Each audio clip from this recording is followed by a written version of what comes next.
Kali ini kita ingin berbicara mengenai Islam yang dilaksanakan oleh Rasulullah, terutama setelah beliau hijrah ke Madinah, yaitu ketika Rasulullah mendirikan negara kota Madinah, gitu, city state Madinah.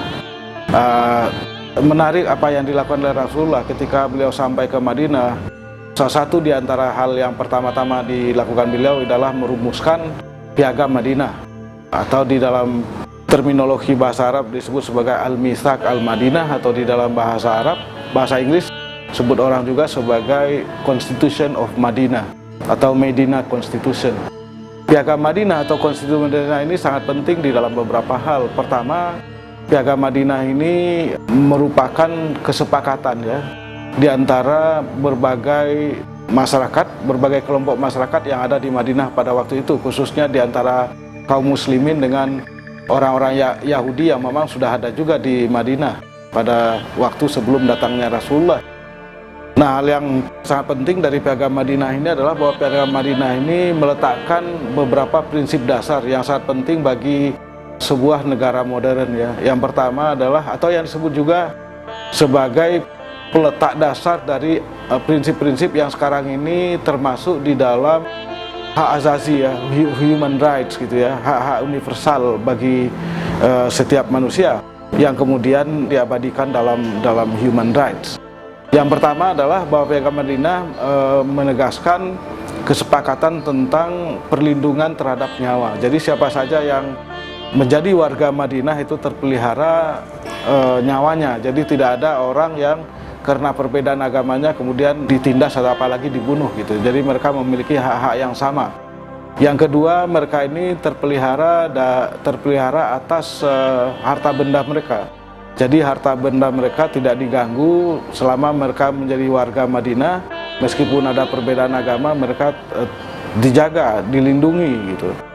Yang berikutnya adalah hak-hak untuk memiliki properti, memiliki harta benda. Jadi harta benda mereka tidak dirampas, dan selanjutnya juga mereka ini diberikan pelindungan. Nah, tentu saja Piagam Madinah ini juga mengandung klausul bahwa semua pihak ini yang terlibat dalam yang disebut dengan covenant, yaitu saling bersatu, saling percaya begitu, untuk saling melindungi, memiliki hak dan kewajiban yang sama dalam melindungi, membentengi negara Madinah gitu.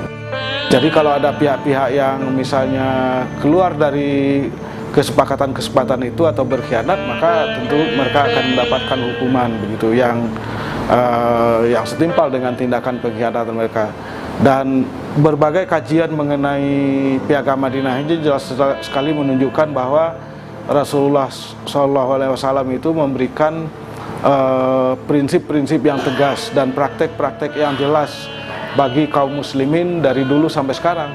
Apalagi di zaman modern ini, bahwa umat muslim itu ya harus menghargai hak asasi manusia ya, hak atas nyawa, perlindungan atas nyawa mereka, harta benda mereka, hak mereka untuk berusaha, hak untuk memiliki kebebasan agama, itu juga dicantumkan kebebasan untuk beragama gitu. Jadi siapapun di sana, termasuk khususnya orang Yahudi, itu tidak dipaksa untuk memeluk Islam, pindah ke dalam agama Islam. Jadi inilah saya kira contoh dan teladan yang sangat baik dari Nabi Muhammad ketika beliau menjadi kepala negara dan sekaligus pemimpin politik, bukan hanya sebagai nabi di kota Madinah.